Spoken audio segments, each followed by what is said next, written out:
বিপদ যত বড়ই হোক না কেন, সকাল সন্ধ্যা যদি নিয়মিত 3 বার এই দোয়াটি পড়তে পারেন, তাহলে আপনার কপাল খুলে যাবে, কোনো কিছু আপনাকে ক্ষতি করতে পারবে না ইনশাআল্লাহুল আজিজ।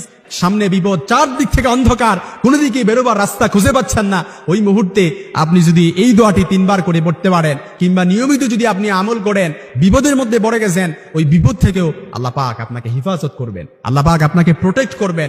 নিয়মিত এই দোয়াটি 3 বার পড়ার কারণে আপনার জিম্মাদারি স্বয়ং আল্লাহ পাক নিয়ে নেবেন। এটা আমার কথা নয়, স্বয়ং নবীজি সাল্লাল্লাহু আলাইহি সাল্লাম হাদিসটি বর্ণনা করেছেন। মুস্তাদরাকে হাকিমের মধ্যে এসেছে 695 নম্বর হাদিস, তিরমিজির বর্ণনা এসেছে কিতাবুদ দাওয়াত অধ্যায়ের মধ্যে আপনারা পেয়ে যাবেন। হাদিসটি আল্লাহর হাবিব সাল্লাল্লাহু আলাইহি সাল্লাম বলেন, যদি কোনো বান্দা সকালে ও সন্ধ্যায় এই দোয়াটি 3 বার করে পড়ে, তাহলে দেখা যাবে ওই রাতে এবং দিনে কোনো কিছুই ওই বান্দাকে ক্ষতি করতে পারবে না। এই জন্য প্রিয় ভাইরা, এই দোয়াটি পড়বেন, বিসমিল্লাহিল্লাযী লা ইয়াদুররু মা ইসমিহি শাইউন ফিল আরদি ওয়ালা ফিস সামাই ওয়া হুয়াস সামিউল আলিম। অনেকেই হয়তো আমরা দোয়াটা পারি, আমি আবারও বলে দিচ্ছি, শুধুমাত্র আপনারা ঠোঁট মিলান আমার সাথে, পরবর্তীতে না পারলে আপনারা ভালো করে শিখে নেবেন এটা।